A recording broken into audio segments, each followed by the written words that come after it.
Et pour ou contre la suppression de la TVA sur certains produits alimentaires? Oui, non, vas-y, laisse-moi un petit commentaire. Et on écoute ça et on revient juste après l'audio. A de suite. Conso, et si, comme le Portugal, la France supprimait la TVA sur certains produits alimentaires? Les produits alimentaires en France ont une TVA à 5,5%. Un non-sens en période d'inflation? Vendredi, le gouvernement portugais a décidé de faire sauter la TVA pour les produits alimentaires essentiels. Nous souhaitons que cette mesure se traduise par une réduction et une stabilité des prix, a précisé le ministre des Finances, Fernando Medina, en évoquant des négociations en cours avec les secteurs de la production et de la distribution alimentaire. Une décision prise pour soutenir les ménages contre l'inflation, à 8,2% en février sur un an, après un pic à 10,1% en octobre. L'Espagne avait déjà adopté une telle mesure en janvier. Les aliments de base qui étaient taxés à 4%, comme le pain, le lait, le fromage, les œufs, les fruits, les légumes, les céréales, sont désormais exonérés de TVA, et les denrées habituellement taxées à 10% ont été ramenées à 5%. Peut-on alors envisager la même chose en France? La TVA, la bonne taxe à baisser? Pour Dominique Plion, économiste et spécialiste en politique fiscale, rien n'empêcherait de le faire. La période actuelle, avec une grave crise du pouvoir d'achat, y est même tout à fait favorable.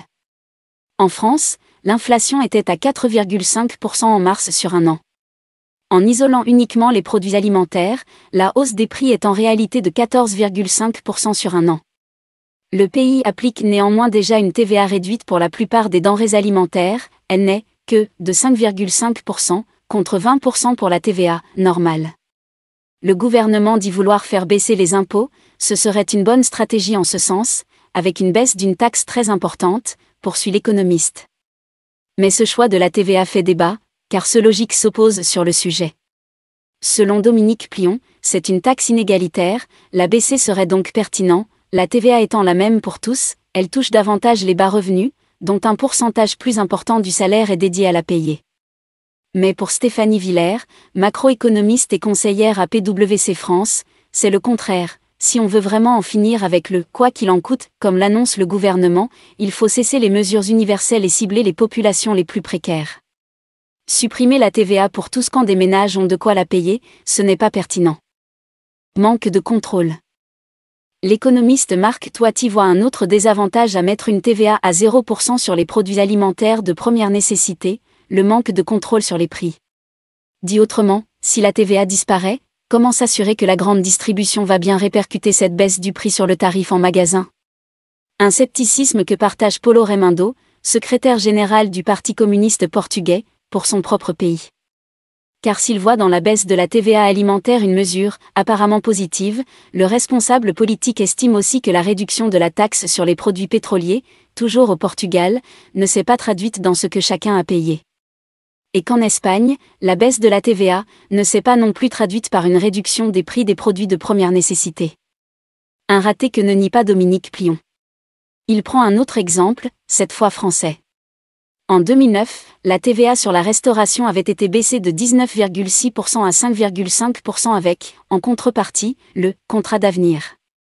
Ce dernier exigeait que les gains générés par de cette ristourne soient répartis équitablement entre baisse des prix, hausse des salaires, création d'emplois et augmentation des marges pour les entreprises concernées. Une étude de 2018 de l'Institut des politiques publiques a pourtant montré que les promesses du contrat d'avenir n'ont pas été tenues.